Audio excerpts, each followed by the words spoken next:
E agora a gente vai falar sobre um veículo que atropelou várias pessoas em Estocolmo, na Suécia. Segundo a polícia sueca, 2 pessoas morreram e outras várias ficaram feridas. A polícia recebeu a informação e ainda não foi confirmada de que tiros teriam sido disparados. O incidente é tratado como um possível ataque terrorista. Um caminhão teria se jogado em cima dos pedestres em uma importante rua comercial do centro de Estocolmo. O incidente ocorreu perto de grandes lojas no cruzamento da rua mais frequentada da capital sueca. A polícia isolou a área. Voltamos com mais informações a qualquer momento. 11 horas e 17 minutos para tentar explicar para a gente esse conflito na região e as consequências que podem trazer para o mundo. Está aqui Gunter Hudzit, professor de Relações Internacionais das Faculdades Rio Branco. Professor, obrigado pela participação. Obrigado por estar aqui. Obrigado. Antes de mais nada, para tentar entender essa história. Muita gente acordou, foi dormir ontem ou acordou, vendo que os Estados Unidos tinham atacado a Síria. Mas essa não é a guerra. Não. Tenta explicar para a gente que confusão é essa, o que acontece de fato na Síria. Vamos tentar transformar em palavras mais simples uma das guerras mais complexas que tem no mundo nas últimas décadas.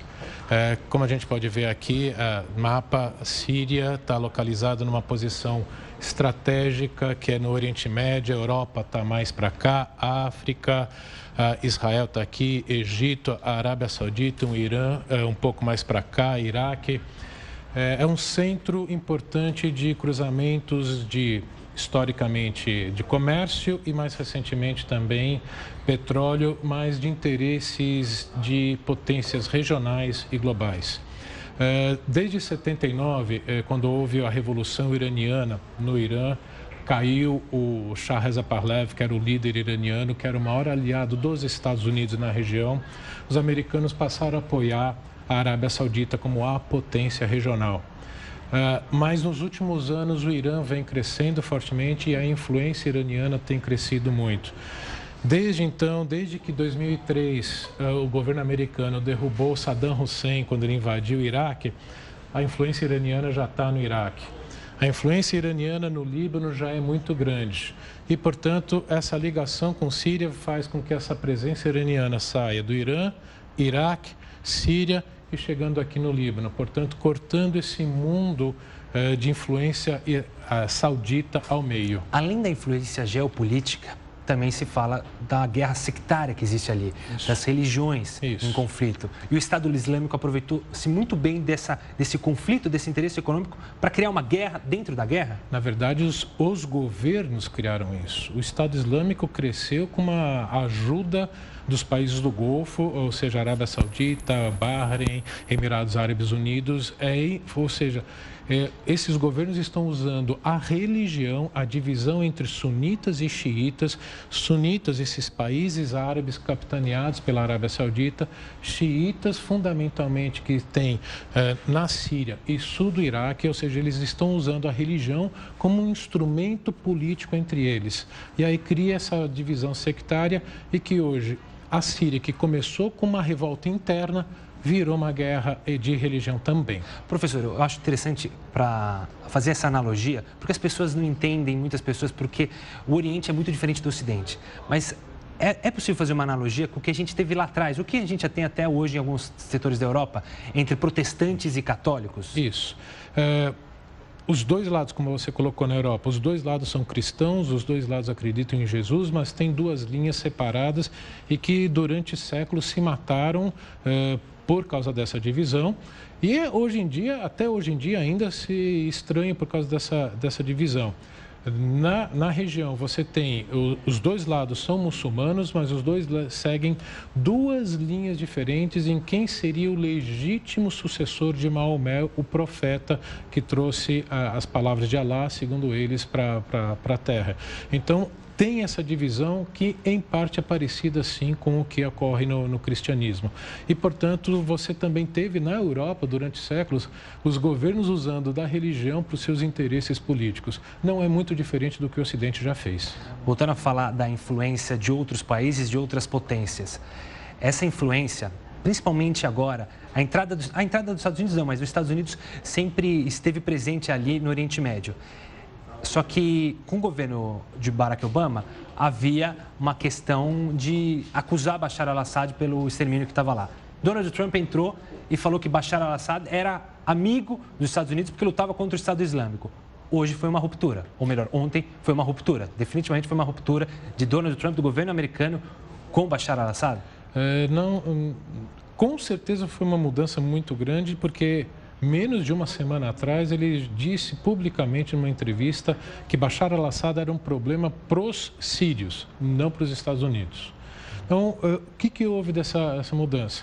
Primeiro, sim, uso de armas químicas, que aí é uma questão que não está tão bem explicada, porque um governo que está ganhando a guerra civil, ou seja, o Bashar al-Assad, que até 3 anos atrás estava quase caindo no poder, com o apoio russo, ele voltou a controlar quase que todo o seu território. Então, por que um governo que está ganhando a guerra usa uma arma química que é banida por convenções internacionais? Então, essa questão, para mim, é uma questão fundamental que ainda não está bem explicada. E aí é que muda essa atitude e, por diversos interesses, eu acho que os americanos resolveram atacar. Primeiro, para o Trump se diferenciar também do governo Obama.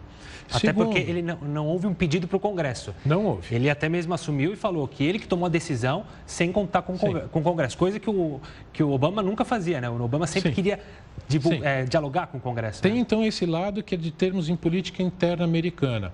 O Trump não está com o apoio do seu partido, os republicanos, em torno dele. Com essa ação militar, todos os republicanos agora o estão apoiando. Então, tem esse fator interno. Tem o fator na região também.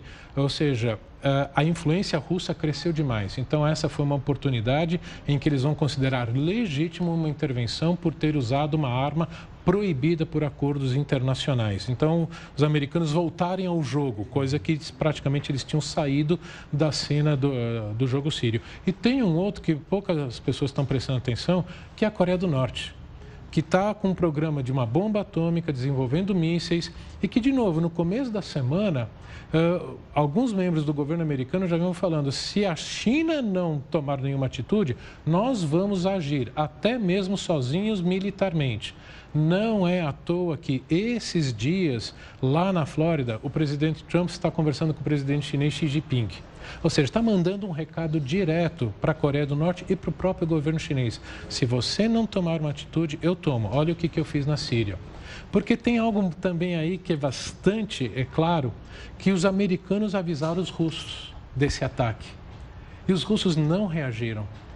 Os russos têm baterias antiaéreas ali muito modernas que poderiam abater, se não todos, mas alguns desses mísseis americanos. Até porque os mísseis, só para deixar bem claro para as pessoas, foram atirados de navios. De navios que estão localizados aqui no Mediterrâneo, ou seja, eles passaram pelo litoral sírio, que tem as bases russas aqui, aonde estão essas baterias antiaéreas. Então, os russos teriam a capacidade de, pelo menos, destruir alguns. Eles não fizeram isso. Então, se não fizeram, é porque concordaram. Ou seja, os russos, principalmente o presidente Putin, não está muito feliz com Bashar al-Assad com o uso da arma química. Então, é um jogo bastante complicado. Esse jogo emaranhado aí entre Rússia, muita gente se preocupou hoje, porque com esse confronto, Rússia, China, como você já tinha dito, tem a influência da Arábia Saudita, tem a influência do Irã. Como é que fica essa geopolítica tão mexida dessa forma? Olha, eu não acredito que vai ter uma escalada, que essa guerra vá aumentar. Não é interesse americano entrar, como eles falam, né, com botas no chão, soldados no território, porque isso seria um pesadelo para o soldado americano. Não acho que eles vão escalar. Sim, mandou um recado, olha, passou a linha vermelha, até de novo, para o presidente Trump se diferenciar do presidente Obama, que lá 4 anos atrás praticamente disse, olha, se o Assad usar arma química, eu vou atacar. O Assad usou 2 vezes e o Obama não tomou atitude. Então, o Trump está querendo mostrar que é um presidente de pulso, firme. E, portanto, ele mostrou isso, mas não vai se aprofundar. A partir de agora ele recua, então... Ele passou o recado. Já passou o recado. Se for feito algo que realmente afete nossos interesses diretos, eu vou intervir. Porque soldados no chão ele não vai pôr, criar uma zona de exclusão aérea, ou seja, proibir que aviões militares da Síria voem, é praticamente impossível, porque, de novo, os russos estão lá com aviões e baterias antiaéreas. Para fazer isso, aviões americanos teriam que estar sobre a Síria. Ele não vai fazer isso. Criar A terceira opção seria criar abrigos, né, regiões da Síria onde o governo sírio não poderia atacar com a força aérea. De novo, isso seria um complicador, porque se por um azar algum soldado americano derrubar um avião russo, isso é uma escalada da guerra, de novo, que os dois lados não querem. Então, eu acredito sim, foi uma intervenção, mostrou que tem toda a vontade e recuou, falou, eu estou de volta no jogo, não vai querer se aprofundar. Ou seja, para você, essa influência vai se manter, os Estados Unidos mais forte, mas sem ter tropas, mas também ainda financiando com armamento as tropas que atuam lá, os rebeldes moderados, para combater o Estado Islâmico, para combater também as tropas de Bashar al-Assad. Esse é um outro problema, porque os ditos grupos moderados praticamente já quase que aceitaram a situação de que não vamos derrubar Assad pelas armas. Os únicos grupos que estão lutando, e principalmente aquele que foi atacado pela aviação com a arma química do Assad, é um grupo que já foi ligado à Al-Qaeda, é um grupo também radical. Portanto, como é que eu vou apoiar um grupo que é considerado radical? Tudo bem que, né, em política internacional, dizer o que já disse é a coisa mais normal do mundo. Mas para os americanos, principalmente darem armas antiaéreas para um grupo desses, o grande medo é que essas armas depois sumam e sejam usadas contra um avião civil do Ocidente. Então, ele vai até ajudar, mas tem um limite aí. Não é interesse da Casa Branca, do governo norte-americano, derrubar Bashar al-Assad hoje. Se ele cair, a Síria implode como implodiu o Iraque. Claro. Então, a estratégia é deixar Assad, aos poucos, retomar o controle e tentar forçar uma transição mais para frente. O próprio presidente Putin já disse, o primeiro-ministro Lavrov, o ministro das Relações Exteriores da Rússia, já disse há um tempo atrás, quase um ano, que ele também veria uma transição de poder em torno de 2020. Já passou o recado. Então, infelizmente, vamos ter que conviver com esse ditador e essa guerra civil ainda por algum tempo. Tá certo, professor Gunter. Obrigado pela explicação bem didática. A gente agradece e torce para que chegue ao fim o mais cedo possível. A gente sabe que é difícil, mas que chegue ao fim esse conflito que já tirou tantas vidas, né, professor? Eu que agradeço o convite. Obrigada pela participação.